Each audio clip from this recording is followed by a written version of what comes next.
हेमंत सोरेन ने किया बड़ी साजिश का दावा। मेरे जेल से बाहर आते ही झारखंड आ रहे हैं बीजेपी के बड़े नेता। झारखंड में इस साल के अंत में विधानसभा चुनाव होने हैं। इस बीच राज्य के पूर्व मुख्यमंत्री हेमंत सोरेन की रिहाई ने झामुमो के कार्यकर्ताओं और नेताओं में नई जान फूंक दी है। जेल से रिहा होने के बाद हेमंत सोरेन अटैकिंग मोड में नजर आ रहे हैं। रविवार को भी इन्होंने एक रैली को संबोधित करते हुए बीजेपी पर जमकर निशाना साधा और उनके खिलाफ दोबारा साजिश रचने का आरोप लगाया। साहिबगंज रैली को संबोधित करते हुए हेमंत सोरेन ने कहा कि बीजेपी उनकी रिहाई से इस कदर घबरा गई है कि उनके खिलाफ दोबारा साजिश रच रही है। उन्होंने कहा कि मैं अपनी रिहाई के बाद हूल दिवस पर आपको संबोधित करने के लिए पहली बार अपने घर से बाहर निकला हूँ। यह हम सभी के लिए प्रेरणा का दिन है। अंग्रेजों के खिलाफ संथाल विद्रोह की तरह हम हूल विद्रोह की घोषणा करते हैं। उन्होंने कहा, मुझे झूठे मामलों में फंसाया गया। केंद्र ने अपने खिलाफ आवाज़ उठाने वालों को परेशान करने के लिए अपनी जांच एजेंसियों को तैनात कर दिया है।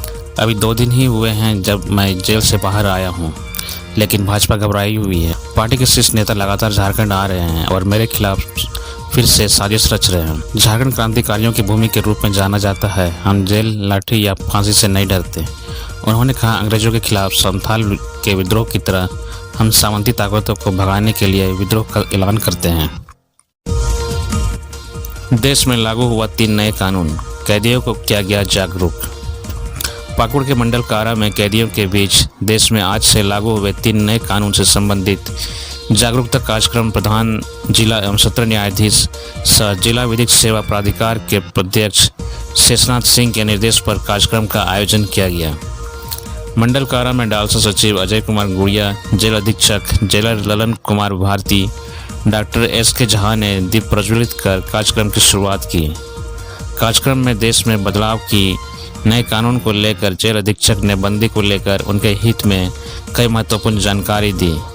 जिला विधिक सेवा प्राधिकार के सचिव अजय कुमार गुड़िया ने कहा कि आज से पूरे देश में भारतीय न्याय संहिता, भारतीय नागरिक सुरक्षा संहिता और भारतीय साक्ष्य अधिनियम कानून लागू हो गई है। इन कानून पर विस्तार पूर्वक जानकारी देते हुए बताया कि 0 FIR से अब कोई भी व्यक्ति किसी भी पुलिस थाने में प्राथमिकी दर्ज करा सकते हैं, भले ही अपराध उसके अधिकार क्षेत्र में नहीं हुआ हो। आरोपी और पीड़ित दोनों को अब प्राथमिकी, पुलिस रिपोर्ट, आरोप पत्र, बयान, स्वीकृति एवं अन्य दस्तावेज 14 दिनों के भीतर पाने का अधिकार होगा। नए कानून में महिलाओं एवं बच्चों के साथ होने वाले अपराध पीड़ितों को सभी अस्पतालों में निःशुल्क प्राथमिक उपचार या इलाज मुहैया कराया जाएगा। किसी भी महिला को सूर्योदय के पहले और सूर्यास्त के बाद गिरफ्तार नहीं किया जा सकता है। गिरफ्तार महिला पुलिस ही कर सकती है। साथ ही उनके वर्दी में नेम प्लेट लगा होना चाहिए। कोई भी किसी प्रकार की घटना का अंजाम देता हो तो उनका वीडियोग्राफी एविडेंस के रूप में इस्तेमाल किया जाएगा।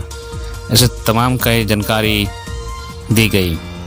मौके पर legal and defence council system के डिप्टी चीफ नकुमुद्दीन शेख, संजीव कुमार मंडल, सहायक गंगाराम टुडू, मीडिएटर राजीव कुमार झा, समीर कुमार मिश्रा मौजूद थे। हेमंत सोरेन ने कहा, भाजपा के ताबूत में आखिरी कील ठोकने का समय आ गया है।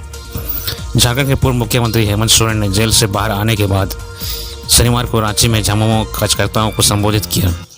सोरेन ने भाजपा पर उनके खिलाफ साजिश रचने का आरोप लगाया और दावा किया कि आगामी विधानसभा चुनाव के बाद भाजपा का राज्य से सफाया हो जाएगा। अपने आवास पर झामुमो कार्यकर्ताओं को संबोधित करते हुए सोरेन ने कहा कि उन्हें जेल में बंद करने की साजिश रचने वालों के खिलाफ विद्रोह होगा और झारखंड के लोग भाजपा को नहीं बख्शेंगे। पूर्व मुख्यमंत्री ने कहा कि भगवान के घर में देर है, अंधेर नहीं, और सच्चाई देर सवेर सामने आ ही जाती है। इस वजह से मैं एक बार फिर से आपके बीच आप लोगों के लिए आपके नेतृत्व देने के लिए आया हूं। अभी हम लोग लोकसभा का चुनाव जीते हैं और लोकसभा का चुनाव में जो परिणाम हुआ है उसमें खुशी और दुख दोनों का समावेश है। फिर भी इस चुनाव के माध्यम से इस राज्य के गरीब लोगों, यहाँ के मूल निवासियों और आदिवासियों को ताकत मिली है। हेमंत सोरेन ने आरोप लगाया कि भाजपा ने सभी संवैधानिक प्रतिष्ठानों पर नियंत्रण कर लिया है, लेकिन लोगों ने हाल ही में संपन्न लोकसभा चुनाव में उसे सबक सिखाया है।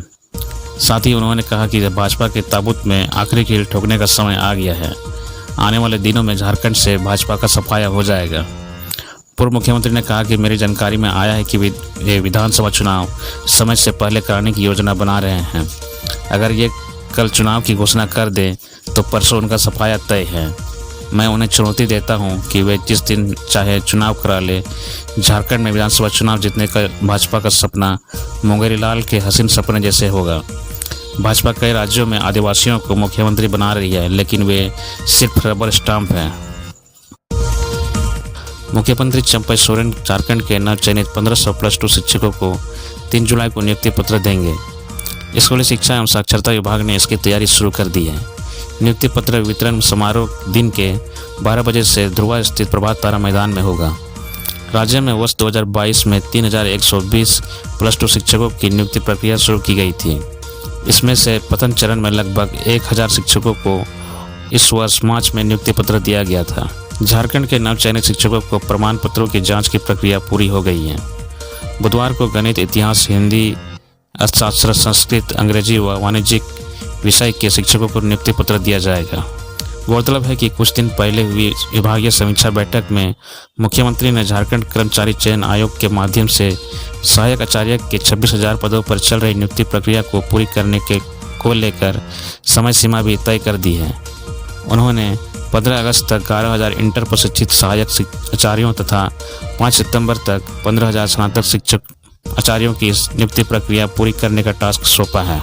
इस उच्च स्तरीय बैठक में मुख्यमंत्री ने जेएसएससी को प्रतियोगिता परीक्षाओं के आयोजन में पूरी तरह से गोपनीयता और पारदर्शिता बरतने के निर्देश देते हुए कहा है कि प्रतियोगिता परीक्षाओं के आयोजन में अनियमितता और पेपर लीक का मामला सामने आने पर जो भी दोषी होंगे उनके खिलाफ कड़ी कार्रवाई होगी। झारखंड के गिरिडीह में गिरा निर्माणाधीन पुल, 1.5 किलोमीटर तक बहा सेंटरिंग का सामान। झारखंड के गिरिडीह में एक निर्माणाधीन पुल के गिरने की खबर सामने आई है। दरअसल झारखंड में मानसून की एंट्री हो गई है। झमाझम बारिश का दौर जारी है। ऐसे में अर्घा नदी पर एक निर्माणाधीन पुल का गार्डर और सेंटरिंग का सामान ढहकर तेज पानी में बह गया। पुल का एक पाया भी टेढ़ा हो गया है। पिलर धंसने के बाद यह हादसा हुआ है। जानकारी के मुताबिक यह पुल फतेहपुर मोड़ से बिहार बॉर्डर के बोंगी सीमा सड़क में भेलवा घाटी के पास है। अर्घा नदी पर इस पुल का अभी निर्माण कार्य चल रहा है। शनिवार रात को इलाके में तेज बारिश के बाद यह घटना घटी है। इस पुल का निर्माण करीब 5.5 करोड़ रुपए की लागत से पथ निर्माण विभाग द्वारा किया जा रहा है। जानकारी के मुताबिक तेज बारिश के चलते शनिवार रात को पुल का गार्डर और सेंटरिंग का सामान ढहकर बह गया। बताया जा रहा है कि पिलर धंसने से गार्डर टूट गया, जिसके बाद यह हादसा हुआ। वहीं पुल की सेंटरिंग की सामग्री पानी के तेज बहाव में करीब 1.5 किलोमीटर तक नदी में बह गया। इस पुल को 5.5 करोड़ रुपए की लागत से बनाया जा रहा था। 3 महीने तक बेतला नेशनल पार्क में पर्यटकों की no entry. Betla National Park में आज से 3 महीनों के लिए लोगों की एंट्री बंद कर दी गई है। दरअसल नेशनल टाइगर कंजर्वेशन अथॉरिटी के निर्देश पर बरसात के कारण 1 जुलाई से 3 महीने तक के लिए बेतला नेशनल पार्क की नो एंट्री लगा दी गई है। अब पर्यटक 30 सितंबर तक बेतला नेशनल पार्क पर भ्रमण नहीं कर सकेंगे। 1 अक्टूबर से बेतला नेशनल पार्क को पर्यटकों के भ्रमण के लिए दोबारा खोला जाएगा। बेतला नेशनल पार्क के रेंजर शंकर पासवान ने कहा कि वन्य प्राणियों के प्रजनन काल को देखते हुए हर साल बरसात के मौसम में पार्क को बंद कर दिया जाता है। पार्क बंद होने के बाद जंगल की सुरक्षा की ओर बढ़ाया जाएगा। पेट्रोलिंग भी तेज कर दी जाएगी। जगह जगह पर बनाए गए वॉच टावर पर सक्रियता बढ़ेगी। सभी वन कर्मियों को इसके लिए विशेष दिशा निर्देश दिए गए हैं। नेशनल पार्क के बंद होने के दौरान अवधि में किसी भी तरह की कोई आपराधिक गतिविधि नहीं हो, इसके लिए सुरक्षा व्यवस्था मजबूत की गई है। जंगली जानवरों की सुरक्षा के लिए कई आवश्यक उपाय किए जा रहे हैं। झारखंड के इन 13 जिलों में कल से भारी बारिश का अलर्ट। पूरे झारखंड में मानसून की एंट्री हो चुकी है। राज्य में आज सुबह से ही काले बादल छाए हुए हैं। कहीं कहीं हल्की बारिश भी हुई है। वही मौसम विभाग के पूर्वानुमान के अनुसार अगले 5 दिनों में मानसून पूरे झारखंड में फैल जाएगा। इसे लेकर 13 जिलों में बारिश को लेकर अलर्ट जारी किया गया है। मौसम विभाग की ओर से कहा गया है कि 2 और 3 जुलाई को राज्य के उत्तर पूर्वी और निकटवर्ती मध्य भागों में भारी बारिश की जानकारी दी गई है। मौसम विभाग की ओर से बताया गया है कि 2 और 3 जुलाई को राज्य के उत्तर पूर्वी और निकटवर्ती मध्य भागों में भारी बारिश की जानकारी दी गई है। इसमें रांची, रामगढ़, हजारीबाग, खूंटी, गुमला, बोकारो, देवघर, धनबाद, दुमका, गिरिडीह, गोड्डा, जामताड़ा, पाकुड़ में भारी बारिश की संभावना है। इस दौरान वज्रपात भी होने के संकेत है। केंद्र ने इसके लिए येलो अलर्ट जारी किया है। 4 और 5 जुलाई को राज्य के अधिकांश हिस्से में हल्के से मध्य दर्जे की बारिश होगी। बीजेपी नेता अमर कुमार बावरी ने कहा कि झारखंड की नियुक्तियां फिक्स्ड है। नेता प्रतिपक्ष अमर कुमार बावरी ने सोमवार को बीजेपी प्रदेश कार्यालय रांची में संवाददाताओं को संबोधित करते हुए कहा कि झारखंड की नियुक्तियां फिक्स्ड है।